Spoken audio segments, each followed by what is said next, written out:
Hi, I'm Tom, an independent filmmaker from the East Midlands. During the 2016 Brexit referendum, my area had the highest Leave majority vote in the UK. After 2 years of standstill, Theresa May has finally revealed her deal, and it has divided the UK on Brexit even more so than before. UKIP leader Jared Batten and Tommy Robinson have organised a march against this deal, and I saw this as a perfect opportunity to start my documentary series on Brexit. This will be one of many short documentaries about the events before and after we leave the EU.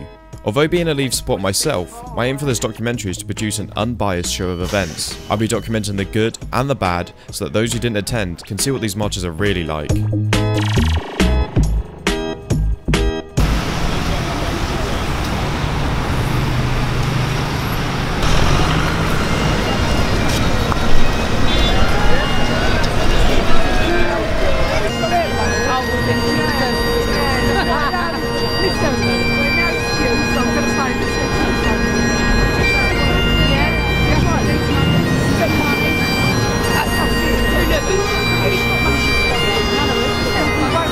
Here today over the protest for delivering the Brexit that we voted for. Did you vote in the referendum?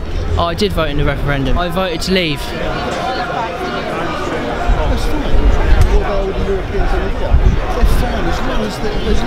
Just as myself and others started to conduct interviews, we were quickly cut short by the arrival of UKIP leader Jared Batten, who walked down the rows and rows of supporters like a king.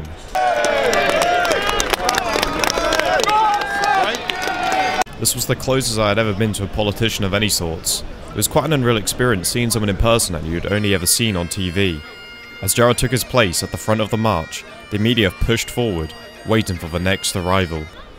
Finally he arrived. Tommy Robinson, someone who is portrayed in the media as being some kind of controversial thug, calmly took his place at the front of the line, marching back and forth like a general to his army.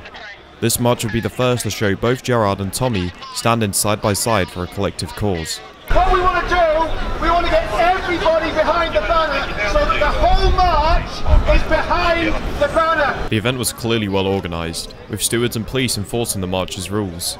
When the veterans made their way to the front and everything was in place, the march was ready.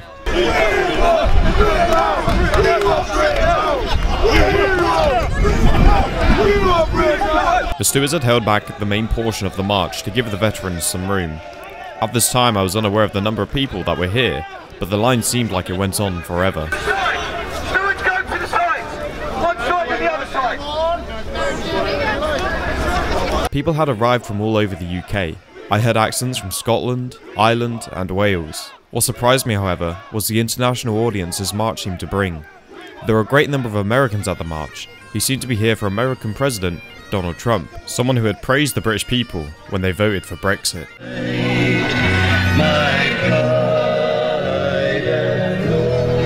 Trump, we love him. A counter-protest was taking part on the other side of London. Reports of them possibly bringing violence to the Brexit Betrayal march already began to flood Twitter, with videos and other media depicting them fighting against the police. I am unable to confirm if it was their intention to cause havoc and violence against the Betrayal march, but some of the protesters had managed to sneak their way through and started hurling abuse towards the Betrayal marchers. The crowd erupted with cheers when the police took the young man away.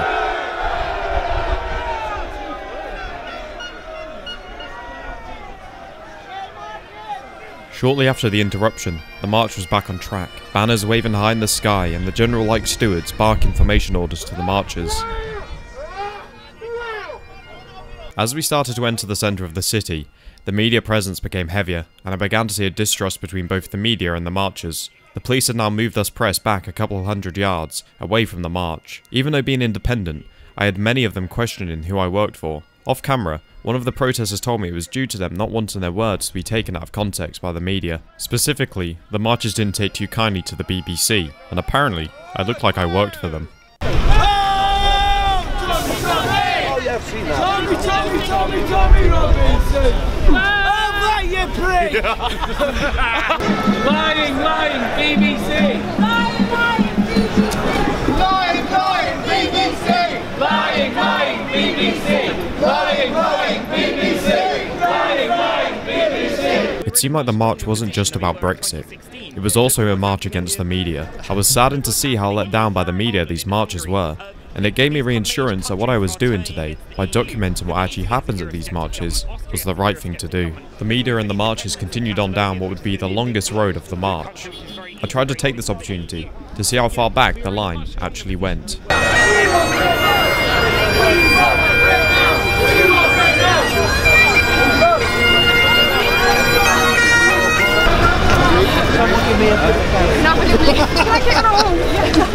As I stood there and let the marchers pass me by, I was once again surprised at the people I saw there. There were no bald tattoo thugs that the mainstream media had claimed there would be, just normal looking people who you'd see down at your local pub or shopping market. The ages ranged from as young as a 1-year-old baby carried by its mother, to elderly folk who proudly carried banners and flags.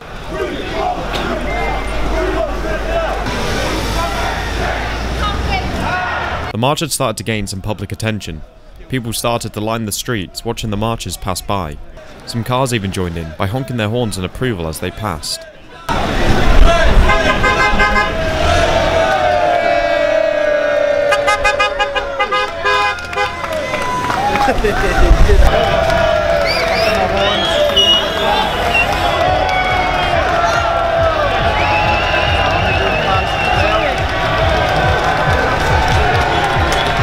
For the last leg of the longest road, I decided once again to try and get to the back of the line to see how many people had attended, this time by walking the opposite direction through the march.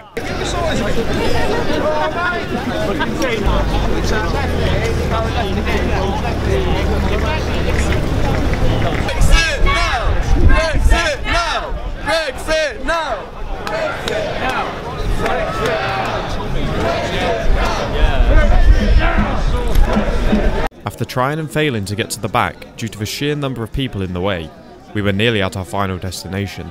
The marchers chanted on as we approached the Houses of Parliament. Come on! Come on! Whatever, mate. Come on, join us! England! England!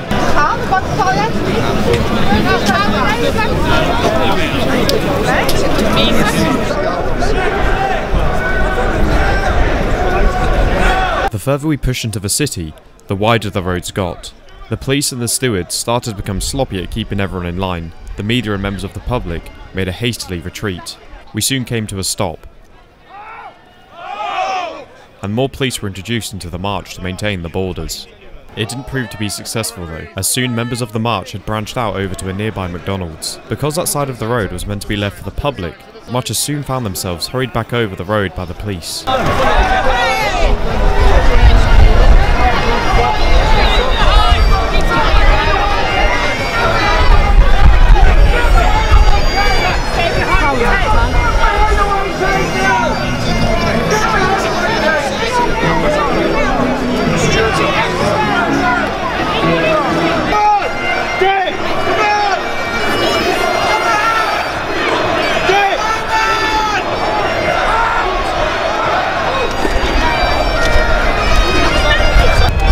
Everyone this side!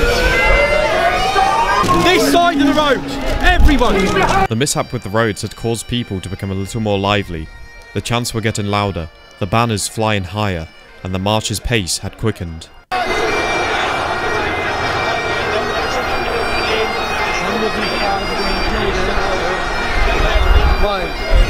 Cars are getting cleared right now.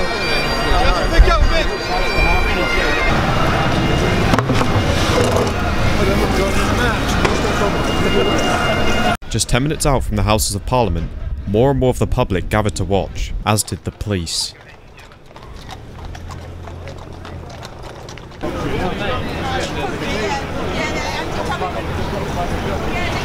The increased police presence was clearly there to protect the marchers from outside interference, as there had been no major disruptions from any of the marches up to this point. The police didn't seem to be worried about the possibility of violence as they strolled along the streets hundreds of yards ahead from the march with their helmets attached to their waist. We approached yet another widening in the road and were stopped momentarily to allow the police to form wider lines.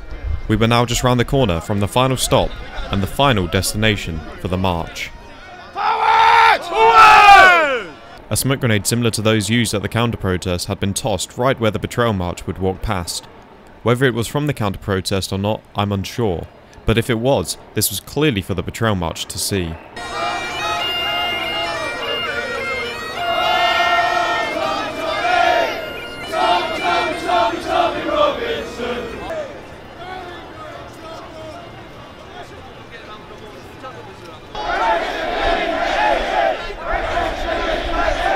The speeches were underway. With thousands in attendance, it was difficult to get remotely near the front. One by one, speakers would come up onto the stage and give everything they had to the crowd. Each speaker spoke with passion and emotion of the likes I had never seen before. Why would they offer us a better deal, when she has already given them everything they asked for? The sovereignty of the UK would be permanently damaged, and we would be paying 39 billion.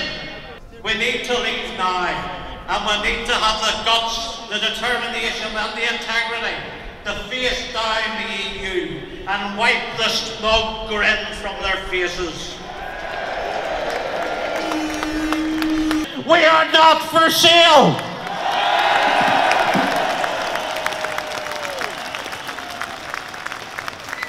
They needn't be frightened of a no deal, because farmers across the channel are even more frightened of a no deal. The Dutch vegetable producer wants our market. The French wine producer wants our market. The Spanish fruit producer wants our market. And reclaiming the 70% of fishing opportunities in UK waters currently taken by EU vessels. After Brexit, the British government should be purple and yellow. Brexit is our time and our opportunity to right some of the wrongs of the past, get fishers fishing once again. UKIP in government will ensure this. Thank you. As the day came to a close, there was one final speaker left, the man it seemed everyone had come down to see. To them, the hero of the day, Tommy Robinson.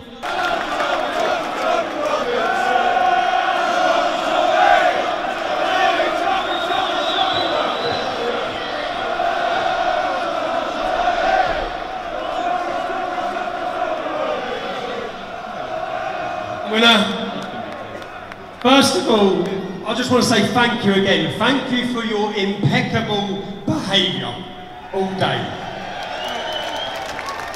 You know, I'm one of the 30 to 40% of people who don't vote. I've never voted. None of my friends have voted. I've never voted because there's no one to vote for. There's no one that speaks about the issues that affect me and in my town and the issues that will affect my children's future. Let this be the start of a political mass movement in this country to represent every single one of you that feels voiceless. Tommy's speech was probably one of the most powerful spoken that night. He spoke to the people like he was one of them, which I suppose ultimately he is. I saw none of the racist thug that the media would have you believe himself and his followers are. What I saw from the betrayal marches really put the counter-protest to shame in terms of behaviour. The night drew to a close, and all what was left was for some singing, if you could call it that.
I was happy with what I had managed to do, film a whole marching at close to people I never thought I would be able to meet. But I still wanted more. I wanted to ask Tommy himself how he thought the day went. After the sun fell behind the skyscrapers and the marchers started to trickle out, I made my way forward and snuck under the barrier to get closer to Tommy. Who are you? Personal media. Oh right, Sam. Yeah, of course, mate. How you doing, you right? Just as he was about to answer my question, he was surrounded by fans, wanting to take photographs. I respectfully gave way and held back until he was free to answer my question again. So how did you think today went? Great success. And do you think there's any possibility that we may not see Brexit ever happen? Yeah, completely. Yeah. What do you think will happen in the streets? I think that their idea was to destroy UKIP, UKIP would be gone, and then delay it and wait until the next general election, when there is a general election, and the Conservatives and Labour will probably say stay in as part of the manifesto for the election. We're seeing UKIP rise right now as well because of all this Brexit fiasco. Do you think that will eventually be to the downfall of Parliament? Do you think UKIP could possibly... I think that if they betray Brexit, then there will be a political revolution in Britain. That's all, thank you. On the streets or politics, but there's going to be one. I wanted to ask more, but Tommy was clearly in a hurry to go, and I didn't want to keep him. Fortunately enough, Avi Yamini, all the way from Australia, had come over to the UK, and he was standing right in front of me.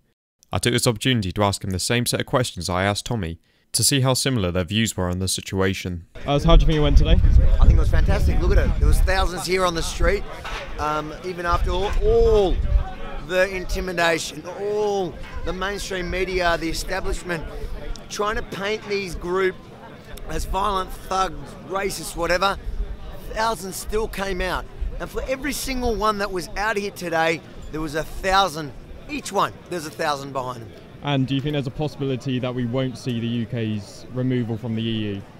As they say in Arabic, inshallah. What's that in English? God willing. Ah, there we go. My time in London had come to an end, and with that, so had my first ever political march. For my first documentary, I believe it went very well, and it has given me ideas for future ones and ways in which I can improve. I hope I've given an unbiased view of the events that happened on Sunday the 9th, 2018. When returning home, I found no mention of the march on the BBC website and most other news networks.